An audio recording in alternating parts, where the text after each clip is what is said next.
Por favor, tem um carro OVH 1611 com farol aceso. Tá? Tiguan. Acho que é a marca do carro. Bom, estamos então aqui hoje para vermos, né, a palestra, refletirmos, pensarmos sobre Jesus, a porta, Kardec, a chave. E o nosso companheiro Hélio Tinoco vai nos conduzir nesse momento. Obrigado. Para todos nós. Queridos irmãos, queridas irmãs, aqui da Sociedade de Estudos Espíritas, irmão Tomé, amigos de outras casas co-irmãs que porventura nos visitem nessa noite, e em especial aqueles que aqui vêm pela primeira vez. Alguém vindo hoje a uma casa espírita pela primeira vez, por favor, levantar uma das mãos. Todos somos espíritas, então boa noite a todos nós. Que esses momentos possam ser muito profundas reflexões e nos auxiliem na nossa caminhada em direção ao encontrar paz e equilíbrio espiritual. Eu queria dizer para os companheiros que é muito bom a gente estar presentes aqui reunidos e a gente poder ter tirado um momento do nosso dia para trabalhar as questões espirituais. A gente vive no mundo da matéria. Na verdade, nós somos espíritos imortais, advindos do mundo espiritual, passando pela matéria, mas a matéria ela nos envolve, ela nos faz acreditar algumas vezes sermos seres materiais.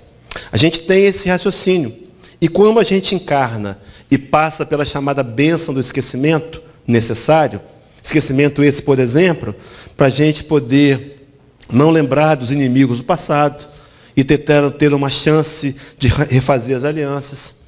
Esquecimento esse também que não nos faz enxergar o velho homem de atrocidades que fomos, não é? Então, esquecimento esse que muitas vezes também nos traz o lado de pensar que somos seres materiais, envolvidos na matéria, no tato, na sensação, no contato, a gente acaba achando que é um corpo material. Na verdade, meus irmãos, nós temos um corpo. Nós somos um espírito, passando mais uma vez pelo mundo da matéria, pelo planeta Terra, para poder utilizar esse corpo, que André Luiz vai chamar de aparelho, como sendo instrumento e ferramenta para auxiliar o espírito mortal a desenvolver valências morais. Então, que bom que nós ouvimos o convite dos amigos espirituais, nosso anjo de guarda, para priorizar essas horas, esses momentos juntos aqui, para trabalhar as questões do espírito mortal. Talvez seja esse, com certeza, o principal motivo pelo qual viemos a essa casa. Ouvir a informação de Jesus. Há uma fala do Mestre, onde ele vai nos dizer, no seu Evangelho, que nem só de pão viverá o homem, mas de toda a palavra que procede da boca de Deus. Que essa noite, meus irmãos, seja então uma noite de nutrição espiritual.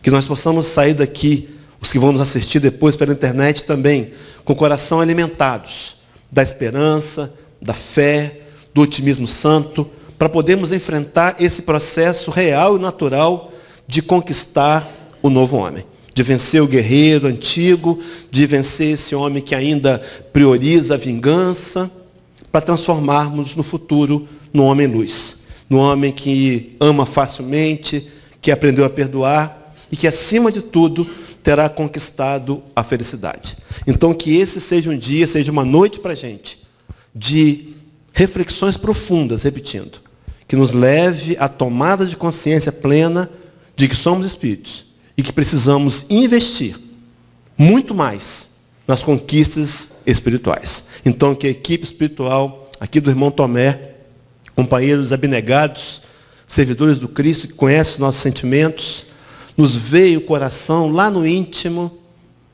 ouve nossas orações, tomara que eles nessa noite encontrem então em mim a possibilidade para que eu seja o elemento físico dessa equipe espiritual, para que a gente estabeleça a linguagem do coração, para sairmos daqui todos nós melhores do que estamos chegando. O tema a ser proposto: Jesus a porta, Kardec a chave. Esse título, ele é extraído do livro Opinião Espírita. É um livro onde nós vamos ter, veja que livro interessante, 2 médios, Valdo Vieira e Chico Xavier, trabalhando com 2 espíritos, André Luiz e Emmanuel. Imagina que é um trabalho muito interessante. Mas o título, então, Kardec ser chave, Jesus ser a porta, como é que podemos nós interpretar melhor isso nessa semana em que Allan Kardec teria feito 214 anos do seu aniversário, da data do nascimento, da vez que ele veio ao planeta, pelo menos que a gente sabe dessa última vez? Qual será a interpretação? A melhor. Para começar a desenvolver, então, o tema, trabalhar e aprofundar, a gente vai trazer uma mensagem de Jesus, Evangelho de João, capítulo 10, versículo 9. Palavras do Senhor. Diz assim: eu sou a porta. Se alguém entrar por mim, salvar-se-á. Meus irmãos, o que o Cristo queria dizer, o que ele nos quer dizer hoje com esse versículo? Porque os textos, embora tenham sido escritos lá atrás, esse mais ou menos no ano 90, no ano 70 da era cristã, entre 70 e 90, ele é muito atualizado, ele quer falar com a gente, espírito mortal, hoje. O que ele queria dizer quando ele diz que ele é a porta? E o que significa salvar-se-á? Meus irmãos, aqui cabe um parênteses importante.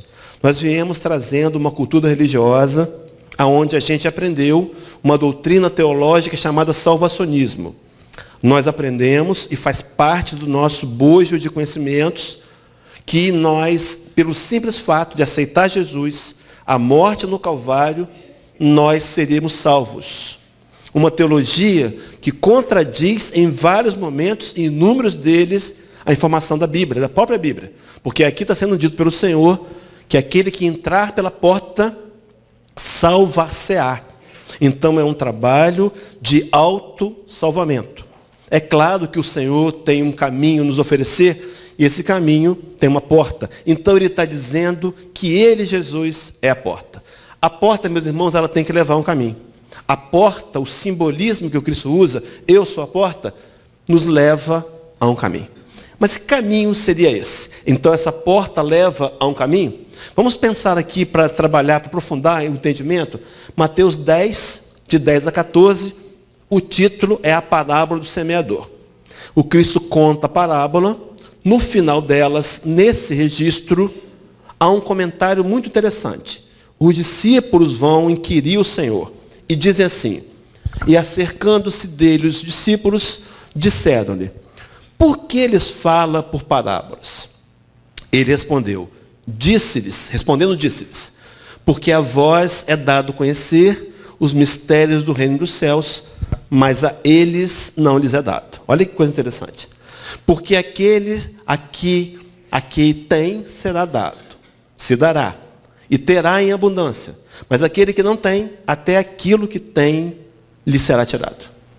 Parece que Jesus está sendo contraditório. Então aqueles que estavam ali não mereciam o conhecimento, ou não estavam ainda habilitados ao conhecimento. Meus irmãos, Jesus falava, vou dizer isso mais para frente, a espíritos imortais.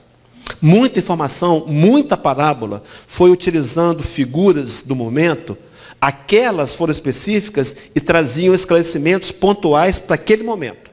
No entanto, algumas outras ficariam desentendidas, porque o Cristo sabia que em um determinado momento da história, nós o reencontraríamos e reencontraríamos a sua fala, no entanto, agora num nível de maturidade espiritual avançado. É a ideia da escada rolante. A escada em caracol, escada em caracol. Imagina que você começa a subir uma escada em caracol e chegou nesse ponto. Você tem uma visão. Você consegue enxergar dessa altura que está. E tem um campo visual. No entanto, passando o tempo e subindo os degraus, você vai chegar nesse mesmo ponto, no entanto, no nível mais alto. O seu campo visual ampliou, cada vez mais campos visuais mais amplos. O Cristo sabia que nós, mais tarde, reveríamos o seu conhecimento e entenderíamos isso. Por isso, não fez maldade alguma. Dizia, por parábolas, para alguns de nós, e para outros, ele explicava. E diz assim, por isso lhes falo por parábolas, porque eles vendo não veem, e ouvindo não ouvem, e não ouvem nem compreendem. E arremata, nele se cumpre a profecia de Isaías que diz, ouvindo ouvireis, mas não compreendereis, e vendo vereis, mas não percebereis. Então Jesus, meus irmãos, ele falava para a gente, como espíritos imortais que somos, nenhum de nós foi preterido por Jesus. Todos nós somos ovelhas especiais, amadas individualmente. Há uma passagem do Evangelho de Jesus, onde ele diz para a gente que cada um de nós receberia a sua companhia. É lá em Mateus 28, onde ele vai dizer: eis que sou convosco todos os dias, até a consumação dos séculos. Ele nos prioriza, nos ama individualmente. Parece que às vezes dá uma confusão na cabeça. Será como é que ele pode amar tanta gente?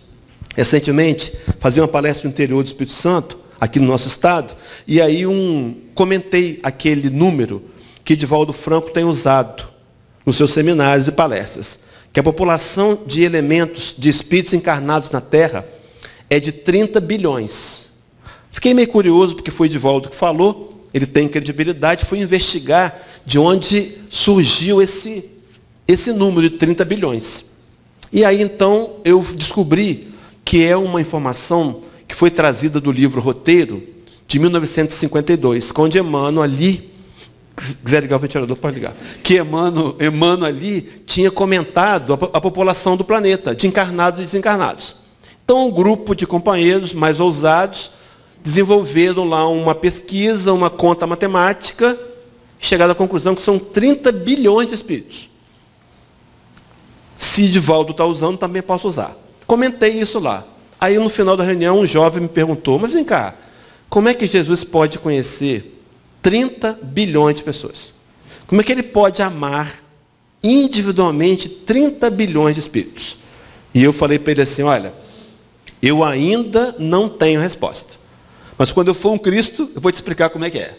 Meu irmão, Jesus ama você, como você é, te aceita, não te censura, entende o seu momento evolutivo, entende a sua limitação. Nem tudo está pronto para todos, mas a finalidade maior e final vai ser alcançar os nossos corações.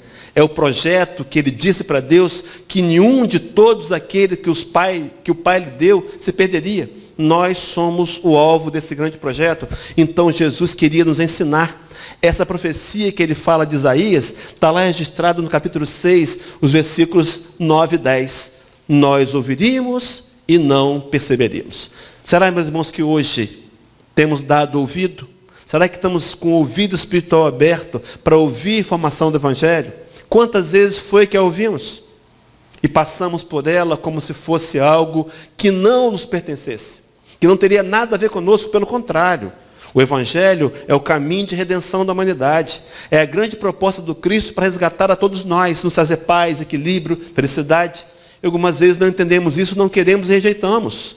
No entanto, Cristo não se cansa de você e nem de mim. Ele vai nos dar chances, oportunidades múltiplas, para que uma hora os meus ouvidos escutem que não vale mais a pena tentar alimentar-nos com rancor, com ódio, com as sombras. O espírito imortal em evolução clama pela divindade. Talvez seja a hora de nos adentrarmos mais nesse processo, nos prostrarmos mesmos na direção de renunciar a nós próprios e entender que precisamos do alimento espiritual. Mas seguindo então o tema, voltando para cá, a explicação para essa parábola: o Cristo falava para espíritos imortais. Ele sabia que mais para frente nós teríamos a capacidade de rever conceitos ao longo da nossa evolução moral. Então, à medida que nós evoluímos, mais portas vão se abrir.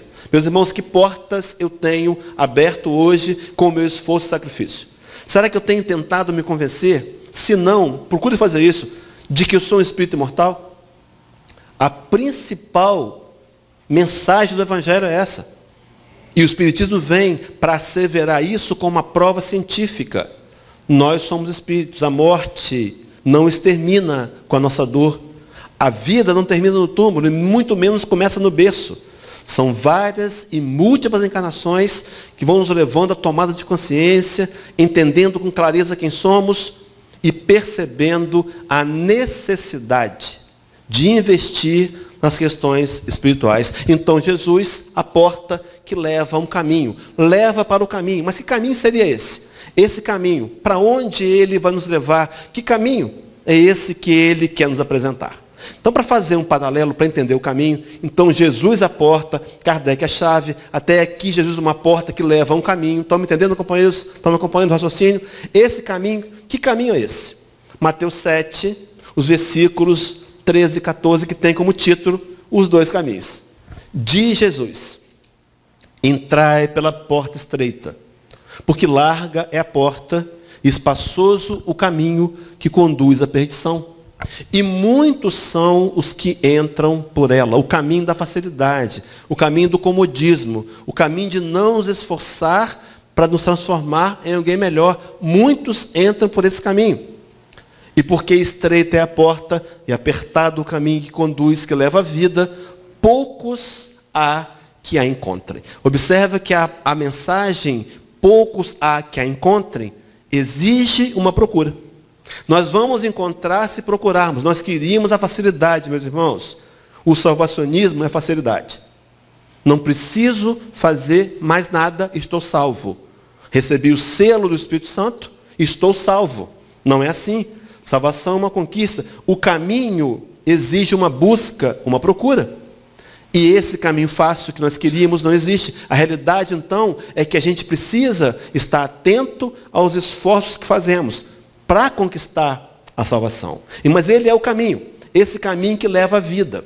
Lá em Deuteronômio, há uma fala de Moisés, dirigindo-se ao povo hebreu, capítulo 11, versículo 26 a 28, que tem o título de A Bênção e a Maldição. Meus irmãos, observem só, 3.250 anos antes dos dias de hoje, há 3.250 anos atrás. Vejam as palavras de Moisés, centradas para um povo que também não sabia ouvir. Que como nós, ou eles lá atrás, viemos repetindo os mesmos erros. O erro de não tomar consciência do que de fato é mais importante. Estamos vivendo uma vida material, provisória, mas é dela que a gente prioriza as questões. É nela que a gente quer viver. No entanto, ela é só temporária. Olha o texto. Moisés reúne aquele povo e diz assim: eis que hoje eu ponho diante de vós a bênção e a maldição. A bênção, quando cumprirdes os mandamentos do Senhor vosso Deus, que hoje vos ordeno. Observe então que bênção e maldição é uma escolha. Deus não castiga, Deus não pune, mas Deus me permite colher os resultados. Essa bênção, quando eu aceitar os mandamentos do Senhor nosso Deus, parece que, de alguma maneira, Moisés se afinizaria depois com a questão 614 do Livro dos Espíritos. Lembram essa questão? Allan Kardec pergunta aos amigos espirituais, ele está falando de lei natural e lei de Deus, e é dito a Allan Kardec que o homem só é infeliz quando ele se afasta das leis de Deus. Então a bênção é uma escolha. Assim como a maldição também é uma escolha. Vejam, a maldição, se não cumprirdes os mandamentos do Senhor vosso Deus, mas vos desviardes do caminho que hoje vos ordeno, para seguirdes outros deuses que não conheceis. Naqueles dias, os deuses egípcios, os deuses do povo que as terras foram conquistadas, dos cananeus. No entanto, hoje, meus irmãos, os deuses são o materialismo, o orgulho, o egoísmo, o personalismo, a vaidade. Quando eu escolho seguir outros deuses, eu recolho em mim a maldição. Deus nada tem a ver com isso. Somos nós responsáveis pelas escolhas que fazemos. Será, meus irmãos, que a minha maturidade tem me levado para que isso aconteça? Eu tenho que entender que eu sou um espírito imortal, passando pela terra mais uma vez, e que o que eu devo construir de melhor e mais importante são conquistas espirituais. Escolher o caminho estreito, o caminho escabroso, o caminho desafiador, o caminho da renúncia, o caminho para abrir mão do egoísmo, do orgulho e da vaidade, para colocar no lugar dele o caminho de Jesus, porque ele diz que ele é o caminho que vai levar à salvação, a porta para esse caminho, que leva à salvação, que leva à vida. Ele não está falando aqui, meus irmãos, de uma vida física. Nós fizemos essa confusão também. Uma passagem do livro de João, onde é dito assim, palavra de Jesus: eu vim para que tenham vida e vida em abundância. Na teologia do passado, a gente entendia que vida abundante era conquistas materiais, fartura de alimento e coisas. Não é bem assim. Desenvolvemos uma teologia chamada teologia da prosperidade, que transformou muitos em ateus, porque diziam que aqueles que seguissem ao Cristo teriam abundância financeira, mas que primeiro deveriam dar para depois receber. Davam e não recebiam. uma fábrica de ateus, de pessoas que se frustram. A realidade é outra. A vida abundante que o Cristo fala é de uma vida espiritual, aonde a abundância é o equilíbrio, a paz, o discernimento, a serenidade, a tranquilidade de enfrentar a dificuldade da vida, sabendo que ela faz parte da nossa história, sem revoltar contra Deus. Pelo contrário, me associo com Deus e peço ajuda, porque eu sei, como espírita que somos, nós sabemos que não colhemos aquilo que não semeamos. Não há injustiças. Não há injustiças. Esse raciocínio espírita, essa visão global do mundo material sendo passageiro, nos fortalece a fé e nos ajuda a nos postar corretamente na vida. Meus irmãos, não viemos aqui, não viemos ao planeta para ficar ricos, nem para ter um diploma, nem para casar. Não, também viemos. Mas viemos, acima de tudo, para enxergar, por meio do casamento, do patrimônio, por meio do diploma, que somos espíritos imortais. E precisamos priorizar os investimentos para conquistar a vida e a salvação. Quando eu falo dessa vida, eu me lembrei de uma fala de Pedro, Evangelho de João, capítulo 6, versículo 38, quando Cristo pergunta para aqueles homens, não é?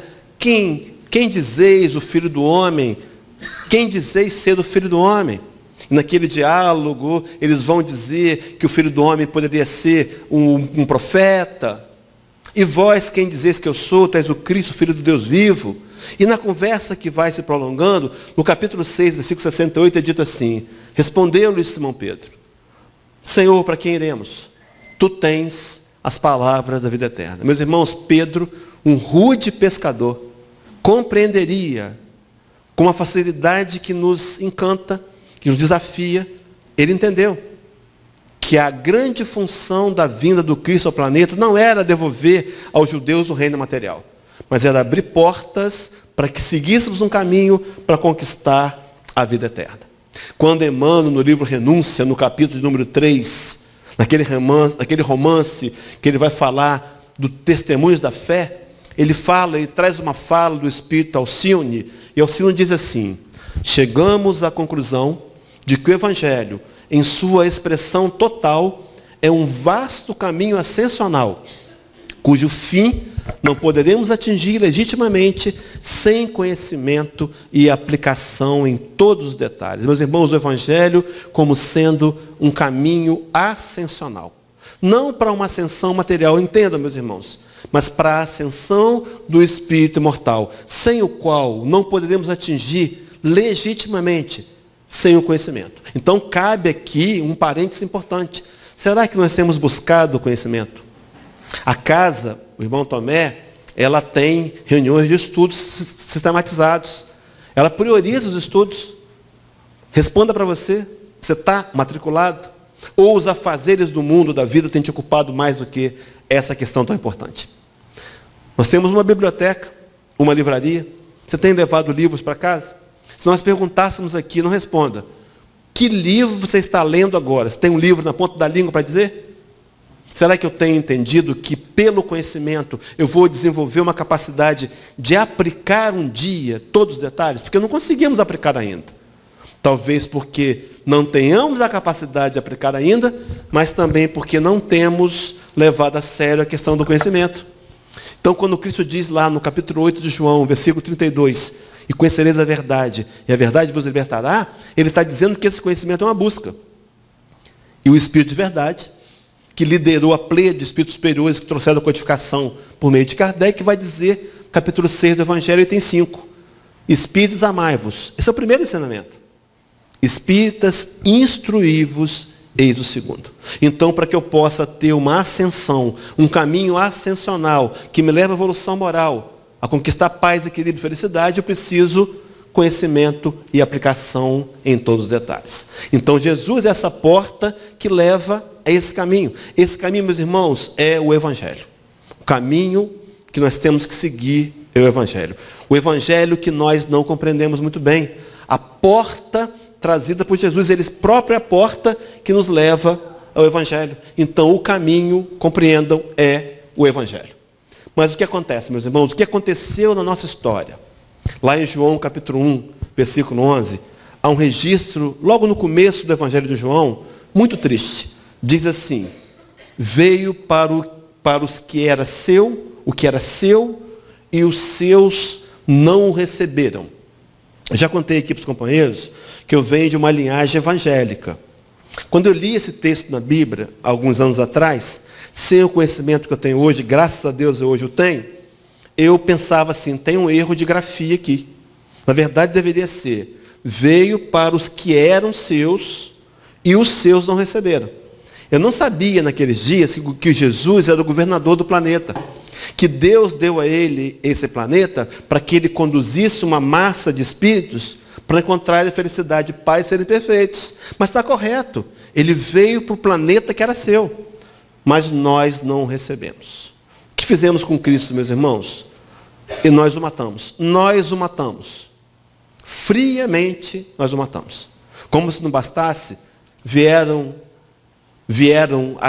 os seguintes fatos dolorosos. No ano 300, quando o imperador romano era o Constantino, ele teve uma preocupação. Ele viu que o número de cristãos crescia. E eram muitos. E ele pensou assim, se esses cristãos se reunirem, se unirem e descobrirem a força que têm, podem inviabilizar a governabilidade do Império Romano. E ele fingiu, montou uma estratégia, disse ter tido um sonho. O sonho, diria para ele no sonho que ele tinha que levar um crucifixo para vencer uma próxima batalha que eles iriam ganhar do mesmo jeito. Levou o crucifixo e então instituiu a religião cristã como sendo oficial do Império Romano. E o que ele fez? Chamou a liderança e ofereceu cargos, roupas diferentes, alimentos selecionados, conforto. E naqueles dias nós lá atrás cedemos. Como se não bastasse a traição de Jesus, a própria morte, nós montamos no século XI, XII, XIII uma força militar para matar em nome de Jesus.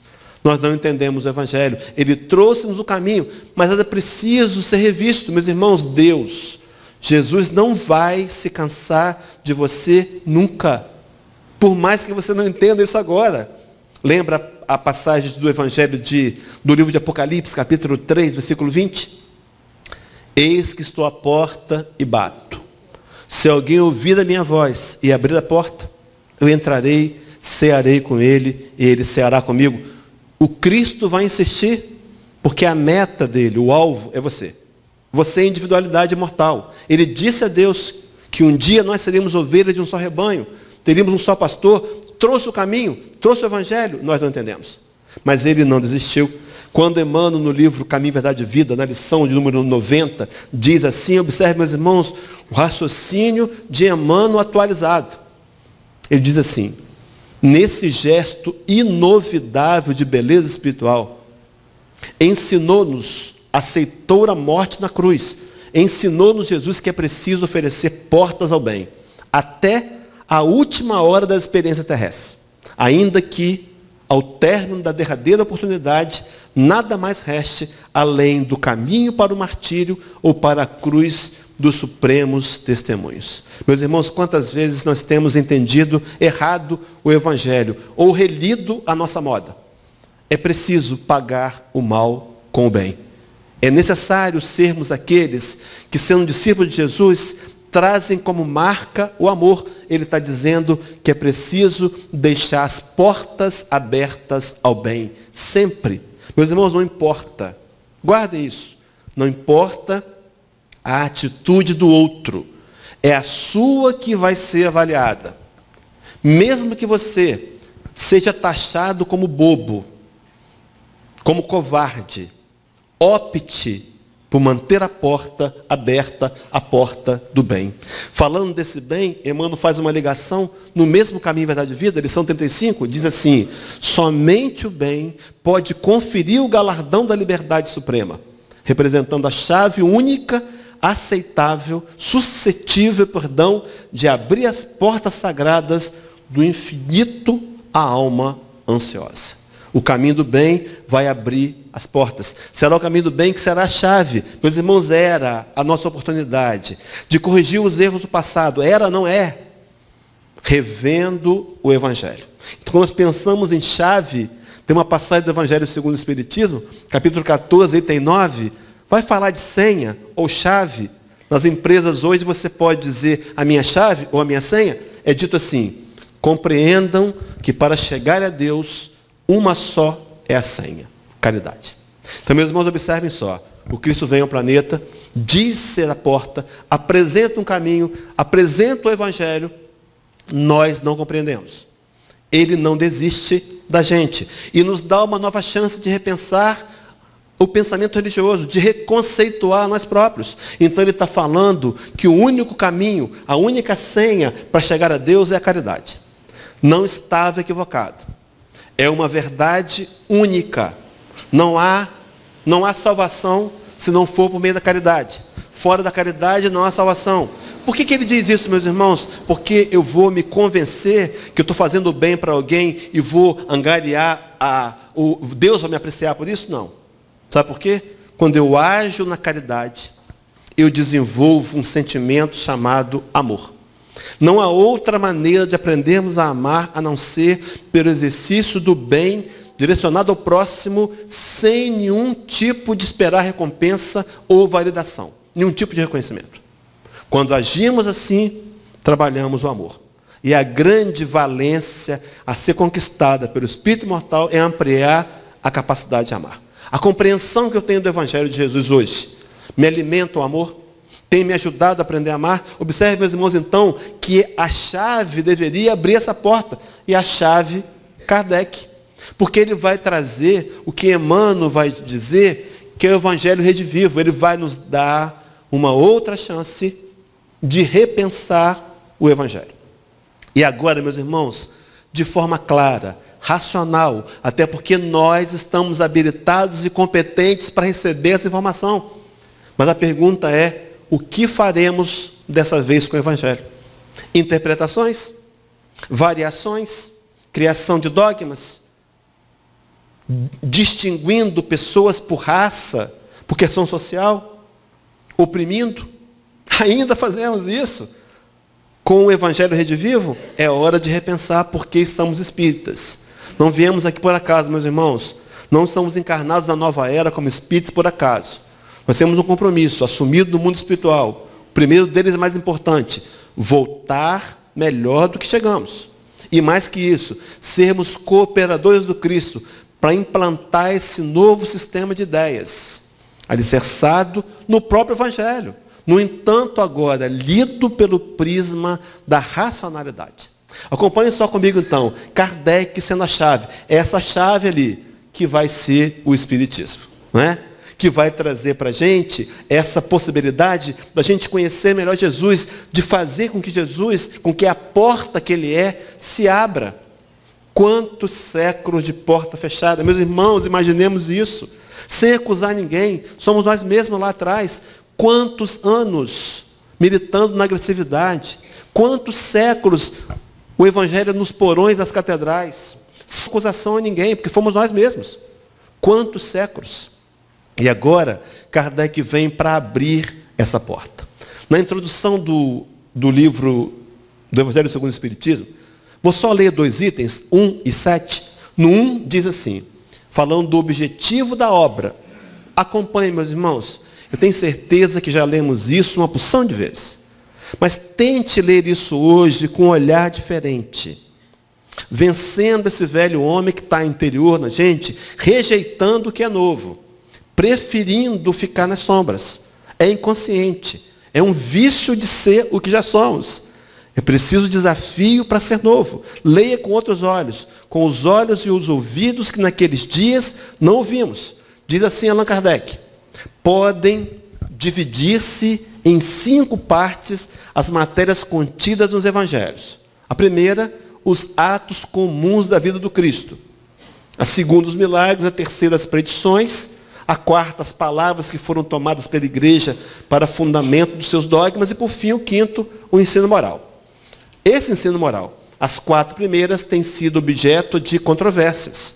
A última, porém, o ensino moral, conservou-se constantemente inatacável, diante desse código divino, a própria incredulidade se curva. Meus irmãos, observem só então o código moral universal que nós já temos acesso, o que temos feito com ele, meus irmãos. Não adianta só conhecer a teoria. É preciso entender que essa encarnação é um desafio para aplicarmos a vida. Vai ser fácil? Não vai ser fácil, não. É desafio. Quem disse que é fácil ser cristão? Quem disse que é fácil perdoar 70 vezes 7? Na verdade, não é fácil, não.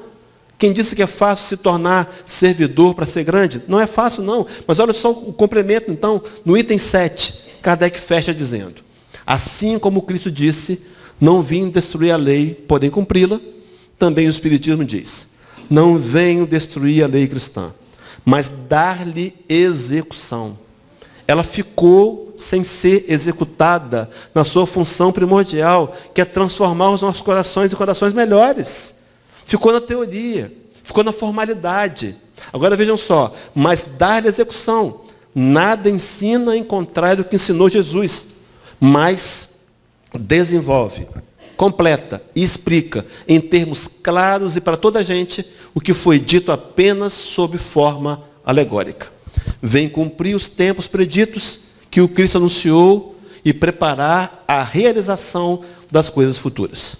Ela é, pois, obra do Cristo, ele é o Espiritismo, obra do Cristo, que preside conforme igualmente anunciou a regeneração que se opera e se prepara o reino de Deus na Terra.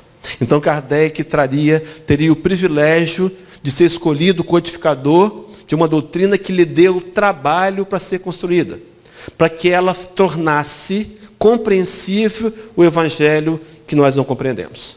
Foram, meus irmãos, décadas de sofrimento. Allan Kardec, só rapidamente para comentar, escrevia, por exemplo, ele contava com a ajuda de cerca de 1000 médiuns em redor do mundo. Ele escrevia a pena, com tinta e pena. 10, 15 perguntas, as mesmas perguntas. Não tinha copiar e colar. Escrevia à mão. Mandava para 15, 20 médiuns pelo correio. Esperava chegar as respostas. Checava cada uma delas com luz de lamparina. E algumas vezes, eram idênticas. Advindas de médiuns que ele não conhecia. Que não se conheciam, perdão. E ele chegava à conclusão de que aquela resposta era dos benfeitores espirituais. E fez um trabalho para trazer uma doutrina para a gente poder usar. E retomarmos o caminho da redenção do chamado salvar-se-á. Entendem, meus irmãos? Então o Espiritismo, Kardec era a chave que vai permitir Jesus efetivamente entrar em nossos corações. É hora da gente entrar no coração de Jesus, meus irmãos. De verdade, sem máscara, sem fingimentos, entendendo que esse é o objetivo, para depois abrir a porta do coração para levar Jesus para os outros. Não com palavras apenas, mas com o nosso exemplo, com a atitude, com o nosso comportamento. Perfeito? Não, mas tentando ser cada dia melhores. Então abrir a porta do coração, aí vem a caridade. Vejam, meus irmãos, a lógica. O caminho será sempre a caridade. Por isso Allan Kardec teria criado o nosso lema, fora da caridade não há salvação. Os companheiros lembram como é que ele criou esse lema? Quem inspirou foi Paulo de Tarso. O capítulo 15 do Evangelho segundo o Espiritismo. Os companheiros se recordam de Paulo de Tarso. Paulo, desencarnado, ele assina como Paulo apóstolo. Quando Paulo, encarnado, escreve uma carta aos Gálatas, capítulo 6, versículo 20, versículo 2, ele vai dizer assim, relendo o pensamento de Jesus, o mandamento maior do Cristo, de vos amai uns aos outros como eu vos amei. Ele escreve assim, levai as cargas uns dos outros, e assim cumprireis a lei do Cristo. Meus irmãos, levar a carga é me atentar para a dificuldade alheia. É tentar descobrir o que ele precisa. E estender voluntariamente as mãos. Ele sabia que esse exercício seria o cumprimento da lei de amor. Ele sabia que pela caridade nós aprenderíamos a amar e atingiríamos cada vez mais níveis evolutivos melhores e compreenderíamos com clareza que somos espíritos, passando pela terra para aproveitar essas oportunidades preciosíssimas. Estava falando agora há pouco lá no Esperança, a gente fez uma dobradinha aí, meio corrida, mas deu tudo certo. Me lembrei de uma fala do Carlos Bacelli, num livro chamado Evangelho de Chico Xavier. Nesse livro, Bacelli diz, no item 7, item 17, que Chico disse para ele que a maior dor que um espírito imortal pode sentir é a dor de retornar à pátria espiritual e descobrir que perdeu tempo e desperdiçou oportunidades. Será, meus irmãos, que não é hora da gente, com a gente mesmo? Ninguém vai dar conta disso, vai ser você mesmo. Será que não está na hora da gente tomar consciência de que não estamos aqui de passagem, passeando? Não foi um passeio, não é uma vinda turística ao planeta azul, não. É um trabalho de laboratório, um canteiro de obras, que vai exigir lutas, que vai exigir renúncia. Eu tenho que vencer esse velho homem. Porque a vontade, meus irmãos, é pegar no pescoço e apertar. Não é assim? Mas o Evangelho diz para abraçar, acolher, acariciar. Será que eu tenho feito o quê? Prevalecido o velho homem? Ou tenho entendido que a oportunidade que eu vivo nesse relacionamento é para isso? Para desenvolver o novo homem, o homem que ama, o homem que é luz? O texto, então, do livro Opinião Espírita, eu trouxe na íntegra, só vou ler rapidamente, para os companheiros conhecerem, mas vale a pena depois ler em casa. Diz assim, capítulo 2, como título, o mestre e o apóstolo. O mestre Jesus e o apóstolo Kardec. Olha só, luminosa a coerência entre o Cristo e o apóstolo que lhe restaurou a palavra. Jesus o mestre, Kardec o professor. Jesus refere-se a Deus junto ao da fé sem obras. Kardec fala de Deus rente às obras sem fé. Jesus é combatido desde a primeira hora do Evangelho pelos que se acomodam na sombra. Calma, tudo certo, gente, fique tranquilo. Vamos ler aqui. Jesus é combatido desde a primeira hora do Evangelho pelos que se acomodam na sombra. Vamos manter o coração em prece, tudo certo. Tudo tranquilo, tá? Kardec é impugnado desde o primeiro dia do Espiritismo pelos que fogem da luz. Observem, Jesus caminha sem convenções. Kardec age sem preconceitos. Jesus exige coragem de atitudes. Kardec reclama independência mental. Jesus convida ao amor. Kardec impele a caridade. Jesus consola a multidão. Kardec esclarece o povo. Jesus acorda o sentimento. Kardec desperta a razão. Jesus constrói. Kardec consolida. Jesus revela. Kardec descortina. Jesus propõe. Kardec expõe. Jesus lança as bases do cristianismo entre fenômenos mediúnicos. Kardec recebe os princípios da doutrina espírita através da mediunidade. E veja que interessante. Jesus afirma que é preciso nascer de novo. Kardec explica a reencarnação. Jesus reporta-se a outras moradas. Kardec menciona outros mundos. Veja a coerência. Jesus espera que a verdade emancipe os homens. Ensina que a justiça atribui a cada um pelas próprias obras, e anuncia que o Criador será adorado na terra em espírito. Kardec esculpe na consciência as leis do universo. Em suma, diante do acesso aos mais altos valores da vida, Jesus e Kardec estão perfeitamente conjugados pela sabedoria divina. Jesus a porta, Kardec a chave. Veja, meus irmãos, então, a porta que nós precisávamos tanto para poder retornar à nossa caminhada histórica em direção a conquistar paz e felicidade. Kardec apresentando para a gente. Lá no capítulo 10 do Evangelho de João, o versículo 7, tem uma fala de Jesus que diz assim: Jesus, pois, lhe afirmou de novo: em verdade, vos digo que eu sou a porta das ovelhas. Era a intenção do Cristo de dar cumprimento a esse projeto. Repetindo, meus irmãos, que nos visa alcançar. Projeto esse que nós somos a figura mais importante, todos nós, com as dificuldades que temos, com as dores que temos, com as dificuldades que enfrentamos, qualquer que seja, com nossos embates, às vezes mediúnicos, não é verdade? Mas que Ele, acima de tudo, nos valoriza, nos aceita, nos acolhe, nos compreende, jamais nos rejeitará. Então ele diz que ele é a porta, essa porta que vai nos levar a essa comunhão, a esse encontro, a esse acesso de estar próximos de novo de Jesus. Eu vou terminar contando uma passagem do Evangelho de João, capítulo 21, o versículo de número 17, que vai falar daquele encontro de Jesus na chamada Santa Ceia. Recorda dessa passagem? Jesus está lá com seus discípulos no cenáculo. O cenáculo é o segundo andar da casa de João Marcos, da tia de João Marcos. Estão reunidos, vão fazer uma ceia, participar de uma alimentação, e dali o Cristo iria para o Getsêmani fazer uma oração, e lá é preso. Lá ele é levado para ser julgado e condenado à morte.